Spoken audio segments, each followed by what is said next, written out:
Hello student.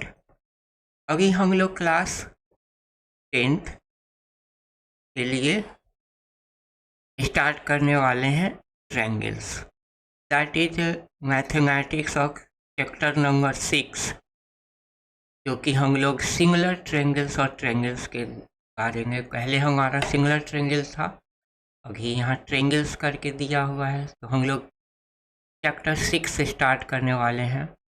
सबसे first हम लोग पढ़ते हैं कॉन्करेंट क्या होता है। देखो, कॉन्करेंट का मतलब होता है if they have figure same figure and same size. मतलब अगर हमें कॉन्करेंट की बात करना है, कॉन्करेंसी हम लोग पढ़े हुए हैं 9th क्लास में, जिसमें हमें क्राइटेरिया बताया गया था कि टू ट्रायंगल्स के कॉन्करेंट होने के क्या क्या क्राइटेरिया हैं, वो सेम वैल्यू यहाँ पर है। मतलब कॉन्करेंट का मतलब है बिल्कुल आइडेंटिकल इक्वल। मतलब एक फिगर दूसरे फिगर को अगर कंप्लीटली हिट कर देता है equally, that is concurrent. Similar का मतलब कॉन्करेंट नहीं है। सिमिलर का मतलब होता है सेम साइज का। मान लो कि आप किसी सर्किल का फिगर ड्रॉ करते हो, तो सर्किल डिफरेंट रेडियस का है, बट दैट इज सिमिलर। ये डिफरेंट रेडियस का है, that is radius R1, that is radius R2। ये टू सर्किल है और दोनों सिमिलर है। ये सर्किल भी सिमिलर होगा। मतलब लेकिन कॉन्करेंट होने के लिए क्या चाहिए कि इनके रेडियस इक्वल होने चाहिए। रेडियस अगर इक्वल होगा तभी सर्किल कॉन्करेंट होगा। सिमिलर होने के लिए कोई ज़रूरी नहीं है। Two circle always are similar. क्यों? रेडियस कुछ भी हो, वो सिमिलर फिगर कहलाएंगे। अगर हम स्क्वायर की बात करें तो यहाँ हमें दिया हुआ है टू फिगर हैविंग सेम सेक। मतलब अगर ये एक सर्किल है और ये स्क्वायर है तो ये सिमिलर नहीं होंगे, बट अगर इस सर्किल और इस सर्किल की बात करें तो ये दोनों आपस में सिमिलर होंगे। साइज डजंट मैटर, साइज यहाँ कोई मायने नहीं रखता है। अगर हम स्क्वायर की बात करें, two square of different sides, size of side different, but both are square, these are similar, these all are similar figure. Now यहाँ से एक इम्पॉर्टेंस पॉइंट क्या निकल रहा है, from the above we can say that all concurrent figure are similar।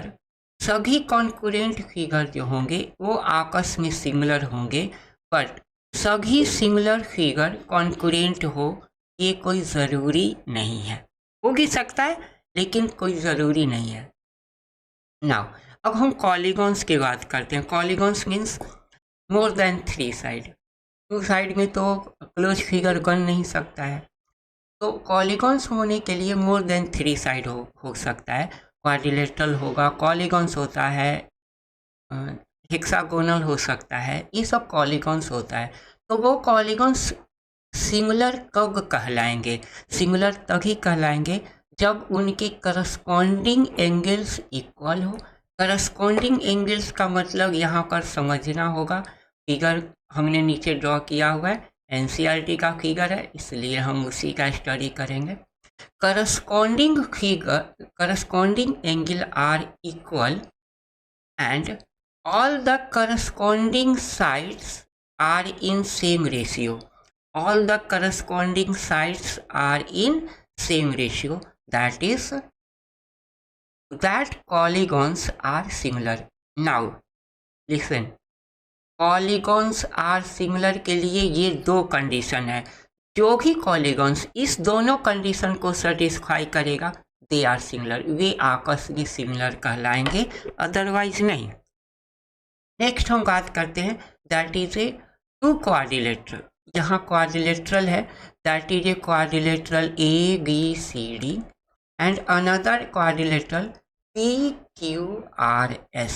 This is the two quadrilateral. अगर हम इस दोनों क्वाड्रिलेटरल की बात करें, इस क्वाड्रिलेटरल में करस्पॉन्डिंग एंगल की बात करें तो देखो यहाँ जैसे ही हमने लिखा है ए के इक्वल होना चाहिए, बी क्यू के इक्वल होना चाहिए और सी आर के इक्वल होना चाहिए, डी एस के करस्पॉन्डिंग इक्वल होना चाहिए। यानी कि हमें क्या क्या गिवन होना चाहिए, angle D equal to angle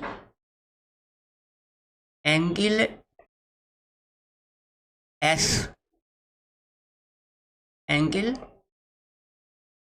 A equal to angle की, angle B equal to angle Q and angle C equal to angle R, angle D equal to angle S, that is equal.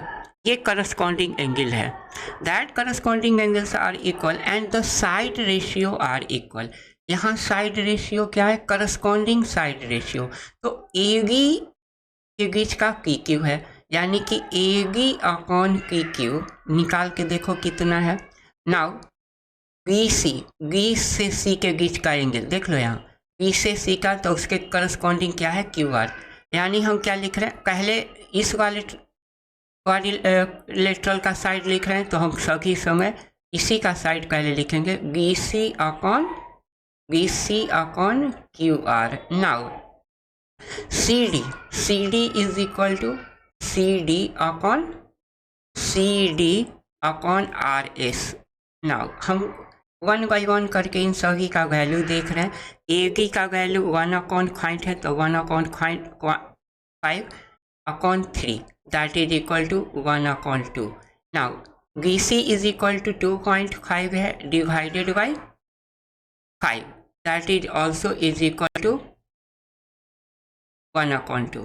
Now CD is equal to 2.4 है, 2.4 लिखा divided by 4.8 also is equal to 1/2. Now another value is A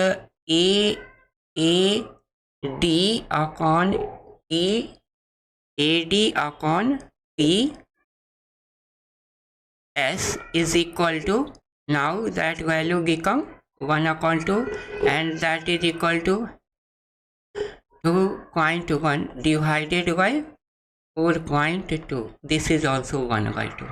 देखो ये सभी आपस में equal है ना, सभी इक्वल हैं। तो उस कंडीशन में ये जो क्वाड्रिलेटरल होगा that is A B C D are similar to quadrilateral P Q R S, ठीक है, that is a quadrilateral P Q R S. Now अगर हम नेक्स्ट बात करते हैं क्वाड्रिलेटरल का, dear friend all the circles are concurrent या similar, क्या होगा, सिमिलर होगा, right. All the square are similar, all the triangles are similar, नहीं, all the equilateral triangles are similar, right? Very good. आप लोग ये सब बहुत आसान सा क्वेश्चन है, आप समझ सकते हो। Two polygon of the same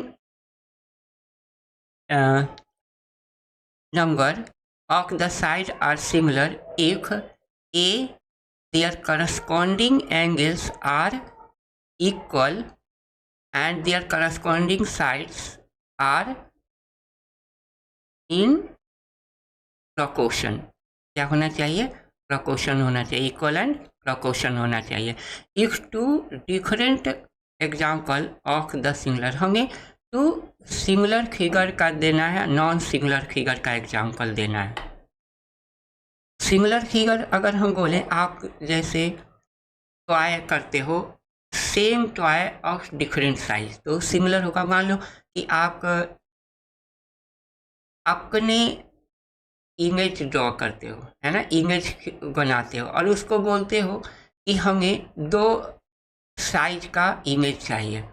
आप उसको एक पोस्टकार्ड साइज इमेज दो, बोलो निकालने के लिए फोटोग्राफर को, आप उस फोटोग्राफर के पास जाओ, बोलो कि एक मेरे को पोस्टकार्ड साइज फोटो चाहिए और एक हमें पासपोर्ट साइज फोटो चाहिए। तो इस कंडीशन में वो जो इमेज बनाएगा वो 2 इमेज बनाएगा और वो जो आपका इमेज होगा that is a different size का। तो ये आइडेंटिकल होंगे, ये दोनों क्या होगा, सिमिलर होगा, है ना। That is example of similar. Non similar figure की अगर हम बात करें, कोई भी अनइक्वल्स जैसे स्क्वायर एक बना लो और एक क्वाड्रिलेटरल, कोई भी क्वाड्रिलेटरल बना लो not a square, that is a non similar figure होगा। नाउ हमें अगर यहाँ देखते हैं, this is the figure, this is equal to 1.5 sides क्या है, इक्वल है, यहाँ भी साइड्स इक्वल है, तो ये क्या है, ये रोंगस है और ये स्क्वायर है, ये रोंगस है और ये स्क्वायर है, ये कभी सिमिलर नहीं हो सकते हैं, not similar, not similar. Now इन क्यों नहीं होंगे, क्योंकि यहाँ P not equal to A है, राइट। यहाँ एंगल्स क्या लिखेंगे, it is not similar because its corresponding angles are not equal, right. Thank you. Next हम लोग बात करते हैं सिमिलर ट्रायंगल की। डियर स्टूडेंट, हमने ऊपर के फिगर में पढ़ा है पॉलीगॉन्स, वो पॉलीगॉन्स कोई भी हो सकता है, बट उसमें से एक ट्रायंगल जो है वो भी पॉलीगॉन्स होगा, तो हम उसके बारे में डिटेल से स्टडी करेंगे। Two similar triangle, when can we say that about the similar triangle? Two triangles are similar, their corresponding angles are equal and their corresponding side in the same ratio। अगर हम बात करते हैं यहाँ जो figure दिया हुआ है, इन द गिवन फिगर, अगर हम देखें क्या है दिया हुआ, that is A triangle ABC are similar to triangle PQ, similar to triangle DEF,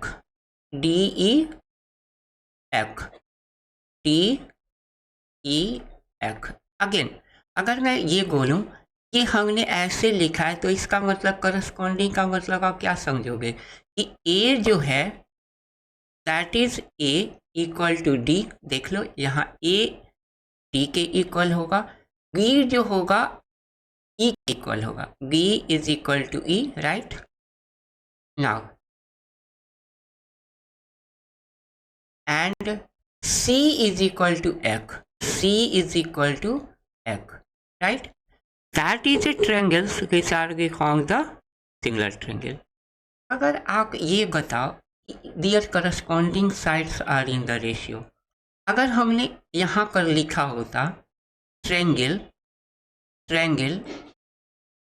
BCA similar to triangle EFD,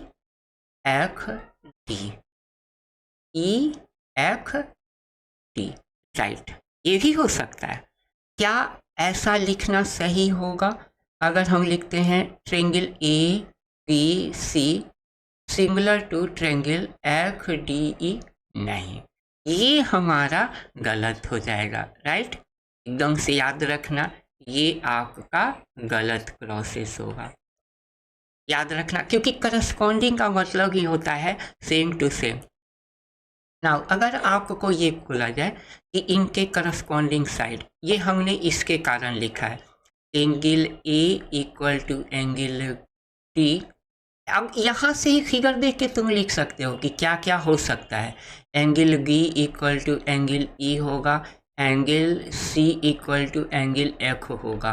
now यहाँ से साइड रेशियो, तो AB ये वाला साइड होगा, A वाला साइड इसके DE के इक्वल, तो हम लिख सकते हैं AB upon DE is equal to BC upon EF, BC upon EF, ये वाला side BC upon EF is equal to AC upon DF। D, right, their corresponding sides are equal. ये जो लाइन लिखा हुआ है, ये लाइन इसको write down कर रहा है, रिप्रेजेंट कर रहा है। ये जो है वो इस लाइन को रिप्रेजेंट कर रहा है। नाउ इसके बाद हम लोग आते हैं थेल्स थ्योरम पर। थेल्स थ्योरम, थेल्स आपका सबसे इम्पोर्टेंट है और इस चैप्टर का हार्ट है। नाउ अगर आपका पेपर में 6 मार्क्स का क्वेश्चन आता है बोर्ड के एग्जाम में, तो उसमें से एक क्वेश्चन ये आएगा। अप्रॉक्स 5, 6, 7 मार्क्स का आता ही आता है ट्रायंगल, ठीक है। तो यहाँ पर ये थेल्स थ्योरम, थेल्स साहब ने क्या बताया था, इफ ए लाइन, इसी को बीक्यूटी भी कहा जाता है, इसी को हम बेसिक प्रोपोर्शनैलिटी थ्योरम भी कहते हैं और थेल्स थ्योरम भी कहते हैं। थेल्स थ्योरम, दो नाम से इसको जानते हैं, तो हम लोग दोनों नाम यूज कर सकते हैं, कोई दिक्कत नहीं है, पूरे जगह पर सेम है। तो हम आपको पढ़ा रहे हैं सबसे पहले Thales theorem. Thales theorem number 6.1, if A line, Thales theorem है क्या? If a line drawn parallel to one side of the triangle intersect the other two sides in distant point, then other two sides are divided in the same ratio. अब मैं आपको एक figure draw करके दिखाता हूँ। Dear student, like this, ये हमारा क्या है, एक फिगर है। अगर मैं इसको ABC ट्रायंगल मान रहा हूँ, तो आप कोई भी एक साइड लो, उस साइड के ऊपर, दैट इज ए साइड, और इस साइड के ऊपर हमने पॉइंट डी लिया। इसने कहा है कि किसी साइड पर आप पॉइंट ड्रॉ करो और draw parallel to one side. आप इस पॉइंट से ऐसे भी लाइन ड्रॉ कर सकते हो या ऐसे भी कर सकते हो। आप ऐसे करोगे तो वो जो अदर साइड को काटेगा, दैट इज डी। तो इसने कहा कि अगर ये लाइन हमने डी ई ड्रॉ किया है, क्या, डी ई पैरेलल टू क्या है, ए सी, तो उस कंडीशन में इन्होंने कहा कि ये जो पॉइंट होगा वो सेम रेशियो में होंगे। सेम रेशियो होंगे मतलब आप लिख सकते हो यहाँ B D upon C D is equal to BE upon AE, like in same ratio, are in same ratio. Now अगर हम बोलते कि अगर सर ऐसा ना करके हम ऐसे करते, सॉरी, अगर कोई बच्चा इसको ऐसे करता, इस पॉइंट से ऐसे ड्रॉ करता। नाउ हमने यहाँ पर क्या ड्रॉ किया, TE and TE parallel to AB अगर है, तो ये जो है वो इस पॉइंट को क्या करेगा, बाइसेक्ट करेगा। मतलब अदर टू साइड में AC जो आ गया, यहाँ पर AC को वो सेम रेशियो में डिवाइड करेगा। तो मैं क्या लिख रहा हूँ, CD upon BD is equal to CE upon AE, right, that are in same ratio. ये हमको प्रूफ करना है। इसको प्रूफ करने के लिए हमें कुछ ये क्राइटेरिया दिया हुआ है, उसको 1 बाय 1 करके हम लोग प्रूफ करेंगे। नाउ ये NCERT का हमने आपको कंसीडर किया है कि जिससे आपको इजीली समझ में आए। आपके पास ये बुक होगा, है ना। तो हमारा नाउ हमने क्या दिया हुआ है, हमने गिवन लिखा है। गिवन ABC एक ट्रायंगल है, इस ट्रायंगल में डी से BC के पैरेलल एक लाइन ड्रॉ किया है जो AC को D पॉइंट पर कट कर रहा है, ठीक है ना। AC और AB को D और E पॉइंट पर कट कर रहा है, राइट। तो हमने एक लाइन ड्रॉ कर लिया, इसके हिसाब से ये ड्रॉ कर दिया, हमने गिवन है ऊपर। तो हमको प्रूफ करना है, proof that AD upon DB equal to AE upon EC। हमको ये प्रूफ करना है, ठीक है, दैट इज प्रूफ। अब इसमें कंस्ट्रक्शन करना है, ये कंस्ट्रक्शन है। कंस्ट्रक्शन क्या करना है, कि गी से ई को ज्वाइन करना है, गी से ई को ज्वाइन करना है और सी से डी को ज्वाइन करना है। और क्या करना है, डी एम परपेंडिकुलर ड्रॉ करना है, डी से एम के ऊपर परपेंडिकुलर करना है और ई से एन के ऊपर परपेंडिकुलर करना है। कहा जी मैंने कर लिया, फिगर ड्रॉ कर लिया, ये इससे मिला लिया, ये इससे मिला लिया, इस पॉइंट से ई से इसके ऊपर परपेंडिकुलर ड्रॉ किया, डी से इस ए के ऊपर परपेंडिकुलर ड्रॉ किया, मैंने कर लिया, आप भी कर लीजिए फिगर। आप भी खुद से रफ करते जाइए साथ साथ, इजीली समझ में आएगा। हमने ड्रॉ कर लिया फिगर। अब हमें प्रूफ करना है, अगर आपने इसका एरिया निकाला, area of ADE, area of ADE निकालोगे तो गेस अपॉन हाइट होता है, तो मैंने निकाल लिया half into base into height. अगर AD half AD into EN ले लिया।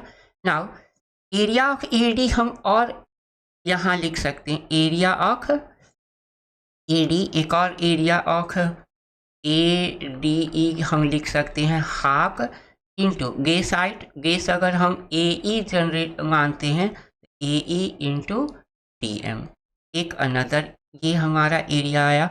नाउ नेक्स्ट हमने क्या किया, एरिया ऑफ ADE मान रहे हैं, area of ADE half this and area of BDE, area of BDE मानो, एरिया ऑफ BDE हमारा क्या होगा, area of BDE, area of BDE तो हमारा गेस ये होगा और हाइट ये हो जाएगा, गेस इंटू हाइट। देखो ये एक्सटर्नल हाइट है, ये एक्सटर्नल हाइट है, क्योंकि ये अगर आपका ग्रेटर देन 90 डिग्री होगा तो जो हाइट ड्रॉ होगा साइड के ऊपर आउटसाइड ऑफ ट्रेंगल होगा, तो यहाँ हमारा EN हो जाएगा, तो हमने ये निकाल लिया। नाउ अगर हम इन दोनों का रेशियो निकालते हैं तो ये दोनों AD अपॉन BD का रेशियो क्या हो जाएगा, half AD upon BD, EN cancel हो जाएगा, ये हमारा AD अपॉन BD आया। नेक्स्ट हमने क्या करना है कि यहाँ DCE निकालना है। सिमिलरली आप लिख सकते हो, DCE निकालोगे तो यहाँ पर जो एरिया बनेगा, like area of DCE, that area is equal to क्या होगा, यहाँ भी ग्रेटर देन 90 डिग्री है तो इसके लिए हाइट DM हो जाएगा। और अगेन हम इस दोनों का एरिया का रेशियो निकालेंगे, इस ADE गेस इंटू हाइट, तो यहाँ हमने AD half AE into DM और DCE इक्वल टू हमने क्या लिखा, half into CM into DM। अब इन दोनों का रेशियो निकालोगे तो AE DM कट जाएगा, हाफ हाफ कटेगा, ये क्या आ जाएगा, अब फाइनल नीचे हमारा आएगा, हाफ हाफ कैंसिल हो रहा है, DM से DM कैंसिल हो रहा है, ये हमारा आ गया AD upon DE।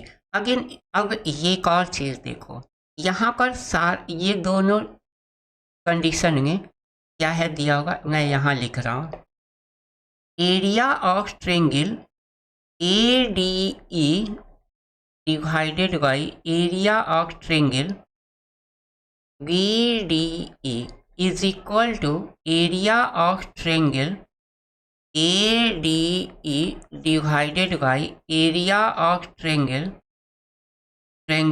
DCE. Now that is become, ये दोनों जो एरिया है हम बात करें, इस फिगर को आप देखो, इजीली है, थोड़ा स्टेप फॉलो करना है। नाउ ये ADE तो दोनों में है, देख लो ये वाला एरिया बोथ साइड में है, क्लियर है, this area are included in both side. Next जो एरिया है वो कहाँ बन रहा है, नेक्स्ट जो एरिया है that is area of triangle this, that area and this area of triangle both are formed on the same base DE and between same parallel line, क्योंकि हमने already DE parallel to BC बनाया है। तो ये जो दोनों triangles है same base और बिटवीन सेम पैरेलल लाइन बन रहा है, यानी यहाँ पर क्या हो जाएगा, area of triangle BDE is equal to area of triangle DCE। हमें ये लिखने की ज़रूरत नहीं है, जस्ट यहाँ पर स्टेटमेंट लिखा हुआ है। लेकिन ये स्टेटमेंट अगर आप नहीं लिखोगे, ये स्टेटमेंट आपने नहीं लिखा पेपर में, तो टीचर आपके नंबर काट लेंगे। ठीक है, ये स्टेटमेंट लिखना मस्ट है। फिर ये नहीं करना कि हाँ सर ये स्टेटमेंट लिखना मस्ट है। नाउ अगर देन ये इक्वल हुआ तो उसके अकॉर्डिंग टू ये साइड इसके इक्वल है, तो हम लोग क्या निकाल लेंगे, this equal to this. Now उसका AD upon GD equal to AE upon EC होगा। अगेन हम ये चीज़ें तो दे दिया है कि यहाँ हमने निकाल लिया। अब ये ट्रेंगल्स जो है, इस ट्रेंगल के कितने तरीके से हम लोग प्रूव कर सकते हैं। मान लो कि ये एक ट्रेंगल है, इस ट्रेंगल्स के अंदर लाइक ABCDE, तो ये according to Thales theorem in triangle ABC by using Thales theorem या by using GKT क्या लिखा जाएगा, आप क्या लिखोगे, AD upon GD is equal to AE upon EC। Now अगर किसी बच्चे ने कहा कि सर हम ऐसे भी इसको लिख सकते हैं क्या, AD upon AG,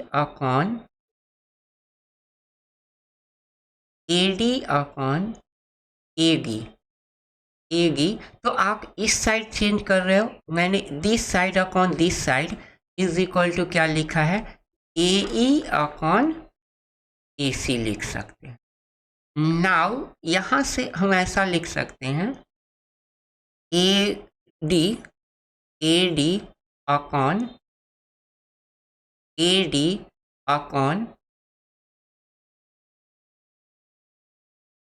VAB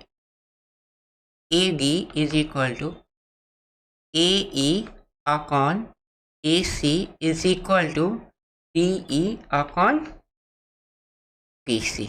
now और क्या लिख सकते हो, ऐसे भी लिख सकते हैं, AD upon GD is equal to, देखो total upon GD, total AC upon CE।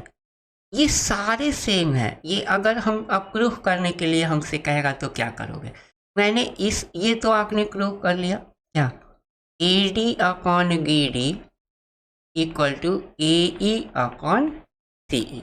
मैं 1 ऐड कर रहा हूँ दोनों साइड, तो AD upon GD plus 1 is equal to AE upon CE plus 1। अगर ये आप दोनों 1 ऐड करोगे, ये क्या आ जाएगा, AD plus GD divided by GD is equal to AE plus CE divided by CE। ये हमारा क्या आ जाएगा, AD plus GD equal to AD upon GD is equal to, ये आ जाएगा AE प्लस CE आएगा AC अपॉन CE। अगेन ये जो हमारा साइड है ना, दिस इज द साइड आया AD upon GD and this is, अगर इसी को उल्टा करके ऐड कर दोगे सेम आएगा, तभी वैल्यू आएंगे। ये तो देख लो, एक्चुअल में एक और तरीका है ना, इसको आगे देखोगे ये सिमिलर कैसे है। ये एंगल तो कॉमन है दोनों का, ये लाइन चूंकि इसके पैरेलल है तो this angle is equal to this angle होगा, क्यों, this is the transversal line, तो ये करस्पॉन्डिंग एंगल हो जाएगा, and this angle is equal to this angle, तो ये दोनों भी आपस में इक्वल, यानी कि ये जो छोटी वाले ट्रायंगल है इस बड़े वाले के सिमिलर हो गया, क्योंकि तीनों एंगल्स बराबर। और इस तीनों का साइड, इस छोटे वाले का साइड यहाँ लिखा हुआ है, यहाँ लिखा हुआ है, ये दोनों हमने उसके तरीके से लिख दिया था, तो ये मेरे दिमाग में पहले से था, इसलिए हमने इसको लिख सकते हैं। Thank you. आपको ये वीडियो कैसा लगा, थोड़ा मेरे को फीडबैक में कमेंट्स बॉक्स में लिखिएगा, अच्छा लगेगा मुझे। और भी मैं नेक्स्ट लेक्चर में इसके एक्सरसाइज और जो बाकी के क्राइटेरिया हैं वो हम कंप्लीट कर देंगे। एक या दो और वीडियो बनेगा। Thank you very much watching the my video.